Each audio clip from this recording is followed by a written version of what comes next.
Depuis quelques versions de Shotcut déjà, le filtre texte HTML a été retiré du logiciel. Le filtre texte HTML permettait de rajouter dans Shotcut, sur les éléments, du texte qu'on pouvait charger depuis un fichier HTML, donc depuis une page web en gros, une page web locale sur l'ordinateur, ou alors de mettre du texte et de le mettre en forme avec des icônes, un peu comme les logiciels de traitement de texte, c'est-à-dire mettre en gras, en italique, en couleur, etc. Et ensuite, on pouvait animer tout ça de manière assez simple. Ce filtre n'existe plus dans Shotcut, mais pourtant il était quand même bien utile. Donc, un autre filtre a été ajouté afin de le remplacer. Et ce filtre s'appelle le texte riche. Le texte riche fait quasiment la même chose que faisait le texte HTML, sauf que ça s'appelle texte riche. Et ça n'utilise pas en fait les mêmes librairies de programmation que le texte HTML.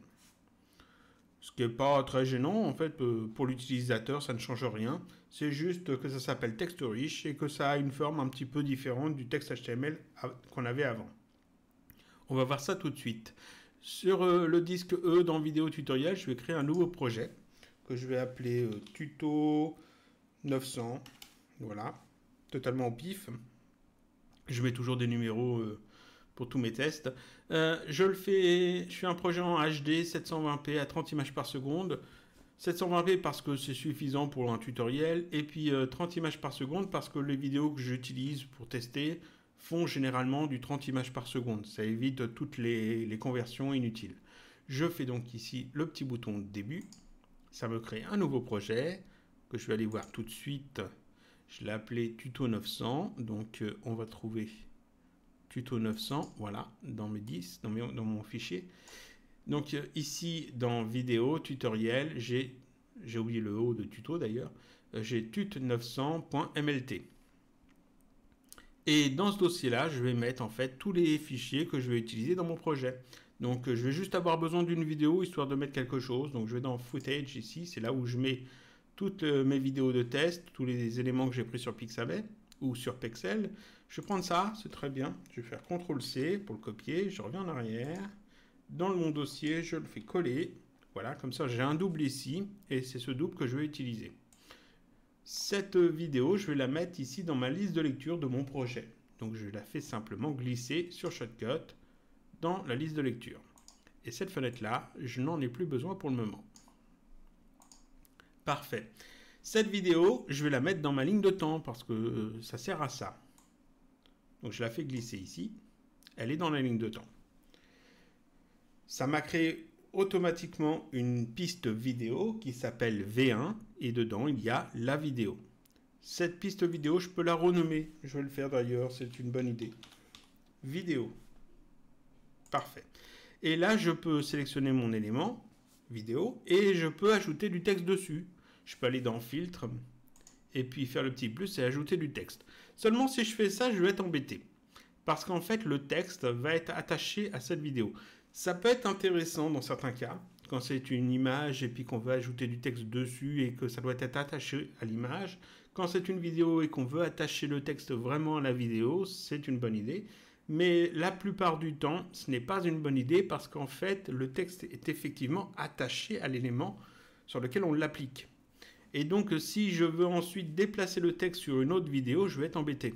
Si je veux que le texte soit animé, je vais être embêté aussi parce que quand je vais animer le texte, je risque aussi d'animer un petit peu ma vidéo ici ou alors d'être embêté si je fais des coupes dans ma vidéo. Donc, c'est pas une très bonne idée d'ajouter le texte directement sur ma vidéo ici. La bonne pratique, c'est de créer une autre piste vidéo. Dans cette piste vidéo, on ajoute un élément exprès pour y mettre le texte, généralement un élément transparent, et c'est ce qu'on va faire. Donc ici, je clique sur cette petite icône, c'est un menu, je vais dans Track Opération, ajouter une piste vidéo, ça m'ajoute une nouvelle piste vidéo que je vais renommer texte d'ailleurs,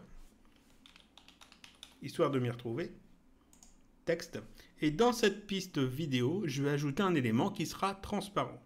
Pour ça, je vais dans ma liste de lecture, je n'ai pas d'élément transparent de charger dans Shotcut.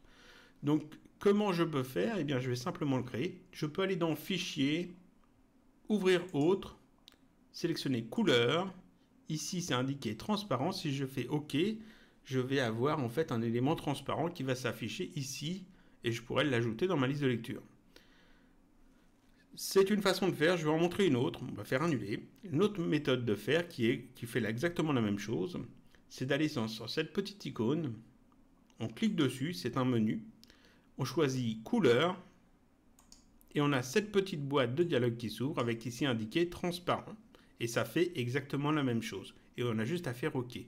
Attention, ici, si ce n'est pas indiqué transparent, si à la place vous avez un dièse et des lettres et des numéros, dans ce cas-là, c'est une couleur. Vous aurez ici un code de couleur HTML et qui indique que c'est une couleur qui n'est pas transparente. Il suffit de cliquer ici sur couleur et puis d'indiquer ici que le canal alpha doit être à 0. Attention, là encore il y a un piège. Par exemple, si je sélectionne du noir ou du rouge, du noir, ce qu'on veut, je mets bien le canal alpha à 0 et je fais OK. Et ici, on peut remarquer que ce n'est pas indiqué transparent.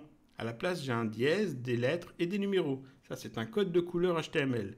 Ça indique que c'est cette couleur-là qui sera utilisée. Et là, ça m'indique qu'elle n'est pas transparente. Parce qu'en fait, quand je clique de nouveau sur couleur, on peut voir que ici, c'est toujours 255. Le fait que j'ai mis 0 n'a pas été pris en compte.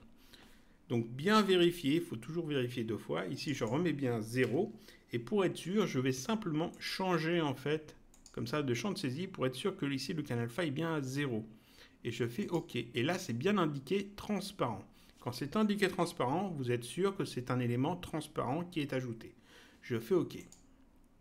Ici, donc j'ai un élément transparent. Je peux encore changer, vous voyez ici, la couleur s'il y a besoin. Pour remettre transparent si ce n'est pas sûr. Ici, c'est un élément transparent. C'est tout en noir, mais c'est de la transparence. Je vais maintenant dans liste de lecture et je clique sur le petit plus qui est ici pour ajouter ce transparent ici. Donc je fais le petit plus et ça ajoute ici un élément transparent. C'est bien indiqué transparent, c'est pas un dièse avec des lettres et des numéros. Cet élément transparent, je peux l'ajouter maintenant dans ma piste texte. Donc je le fais glisser simplement dans la piste texte. Voilà. Et si je mets le curseur de lecture dessus, on voit qu'effectivement, il est transparent. On voit toujours la vidéo. On ne voit pas ici une couleur. On voit bien que c'est du transparent. Je peux l'allonger. Vu que c'était une couleur, en fait, il n'y a pas de limite de temps. Donc je peux l'allonger. On va l'allonger comme ça. Donc toute cette zone-là, c'est recouvert par un élément transparent. Cet élément transparent est sélectionné. On voit le petit liseré rouge autour. Donc je peux ajouter un filtre dessus. Maintenant, je vais dans Filtre. Je fais le petit plus. Et ici, dans les favoris, tout en bas, normalement c'est par défaut dans les favoris, il y a texte riche qui remplace le texte HTML. Si vous ne l'avez pas dans les favoris, vous pouvez aussi le retrouver dans Vidéo. Vous allez en bas, dans les T. Alors, c'est rangé par ordre alphabétique, mais pas tout à fait. C'est-à-dire que ici, si vous regardez, ici, on a des lettres avec des accents qui sont mis à la fin. Donc, c'est un peu traître. Donc, ici, texte riche. Voilà. Je peux cliquer dessus. Et ça l'ajoute sur mon transparent. Qu'est-ce que l'on voit? Ici, on voit qu'il y a un cadre qui s'est ajouté avec ici des icônes et ici plein de paramètres. Ça peut faire un peu peur quand on voit ça là pour la première fois et qu'on n'a pas l'habitude, mais en fait c'est tout basique à utiliser. Ici on a un petit curseur qui clignote normalement, voilà, on a un petit curseur qui clignote. Quand on clique dans cette boîte ici qui est une boîte de saisie, on a ici un petit curseur qui clignote. Je ne sais pas s'il se voit bien, oui il se voit bien. On peut donc taper du texte, il faut bien cliquer dans cette boîte de saisie et ensuite on tape du texte. On peut même taper du texte en couleur. On va voir ça juste après. Ici, on a des icônes de mise en forme. Alors, il faut savoir que ici, ces icônes-là, si vous ne les avez pas, c'est peut-être que cette dernière icône est activée. Vous voyez, ici, c'est replier la barre d'outils. Si je clique dessus, ça replie tout de manière à avoir qu'une seule icône. Si je reclique dessus, ça ouvre de nouveau tout le menu pour avoir toutes les icônes. Ici, le B, c'est bold, c'est du gras. Donc si je décoche ici, alors j'essaie de sélectionner le texte quand même, ça serait bien. Ici je peux décocher pour retirer le gras ou cocher pour remettre le texte en gras. On a ici en italique, texte en italique, texte normal. Ici, du souligné, texte souligné, texte normal. Et ici, cette petite icône, c'est pour changer la police de caractère. Donc par exemple, ici, en couleur, si je veux le mettre en Times New Roman, je le sélectionne, je clique sur ce petit A. Et ici, je peux aller chercher Times New Roman, on va mettre en gras, non, normal. Et puis on fait OK. Et voilà, ça c'est du Times New Roman. Je peux ici choisir la couleur du texte. Donc je peux sélectionner tout le texte ou seulement sélectionner une partie du texte et choisir ici une couleur. On va prendre du orange. Voilà, j'ai du texte en couleur. Ensuite, ici, on a les éléments qui permettent d'aligner le texte. Alors ici, par défaut, aligné à gauche. On peut centrer le texte, on peut l'aligner à droite et on a justifié le texte comme pour dans les logiciels de traitement de texte, c'est-à-dire quand le texte est très grand, très large, qu'il y a plein de lignes et que vous voulez que ça soit aligné à gauche et à droite et que le logiciel en fait ajuste les espaces entre les mots de manière à ce que ce soit aligné effectivement à gauche et à droite. C'est le texte justifié, comme dans les logiciels de traitement de texte. Je remets le texte à gauche. On peut aussi, alors ce que je vais faire, je vais réduire un peu ça. Vous voyez qu'ici on a les 4 petites poignées qui permettent d'ajuster en fait la taille de la boîte de saisie. Et ici au centre, on a un petit rond qui permet de déplacer, la boîte de saisie, donc la zone de texte. Ici, on a 2 autres petites icônes, réduire le retrait et augmenter le retrait. Par exemple, si je me mets là, juste avant du texte, et que j'augmente le retrait, ça m'ajoute une indentation. Et je peux en ajouter plusieurs. Et ici, ça permet de retirer l'indentation. Voilà, ça peut être intéressant quand il faut faire un petit peu d'espace avant le texte, quand on veut vraiment le décaler. Donc là, j'ai mis du texte en couleur, c'est très bien. On va ajuster ça. Je vais mettre du texte en couleur, d'accord. Virgule. Mais, alors on va remettre ça peut-être en blanc. En blanc. Mais aussi du texte long qui dépasse la boîte de dialogue. De dialogue. Point. Ici, vous pouvez remarquer que... On va même la réduire un petit peu. Voilà, comme ça. Ici, vous pouvez remarquer que en fait, tout ne rentre pas dans la boîte de dialogue. Il y a du texte qui dépasse. La boîte de dialogue n'est pas assez grande. Alors, je peux agrandir la boîte de dialogue. Comme j'ai sélectionné la boîte de dialogue, ici, vous voyez qu'il y a une petite barre de défilement si j'ai besoin. Mais vous voyez qu'il y a du texte qui est au-dessus. C'est embêtant. Dans les paramètres ici, on a débordement qui est sur automatique. Si je mets visible, ça affiche le texte qui déborde de la boîte de dialogue. Et si je mets caché, ça cache, il faut que j'actualise, voilà, ça cache le texte qui déborde de la boîte de dialogue. Par défaut, je pense que c'est sur caché. À moins qu'il y ait une petite différence, mais je pense pas. Je pense que c'est caché par défaut.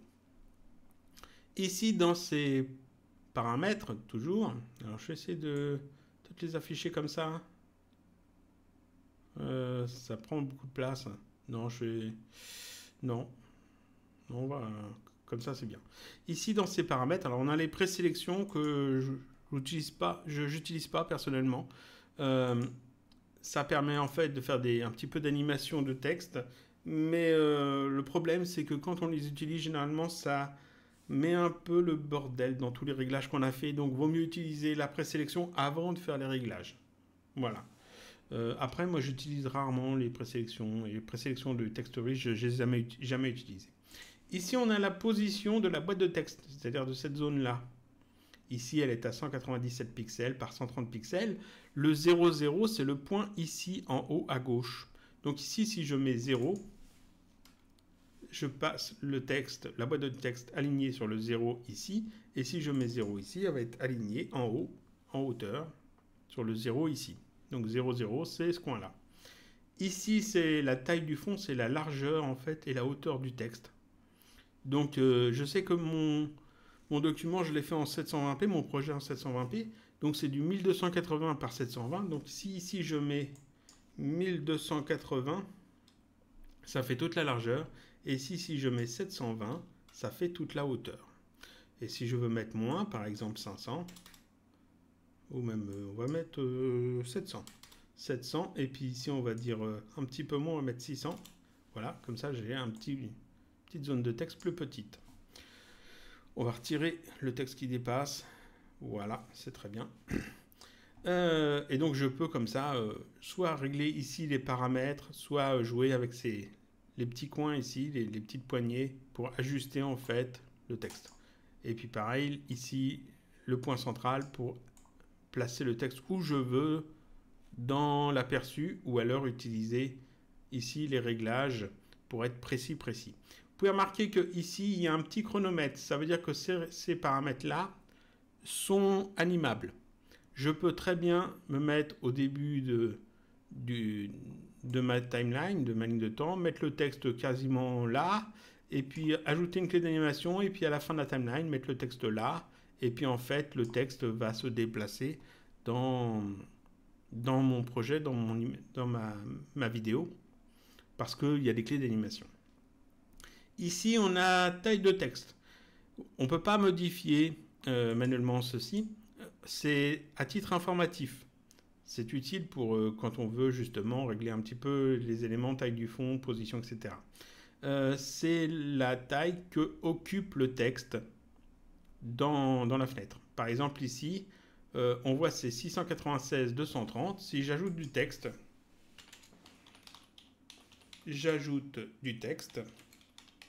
voilà. Voilà, et ici on a vu que ce n'est plus la même valeur, c'est 343 maintenant, parce que j'ai ajouté une ligne supplémentaire. Donc c'est la place que occupe le texte dans la fenêtre. Ici la couleur du fond, c'est la couleur du fond de cette boîte de saisie. Si je clique, alors elle est transparente par défaut, si je clique dessus, je peux choisir une couleur. Par exemple, je peux choisir du bleu. On va prendre du bleu comme ça.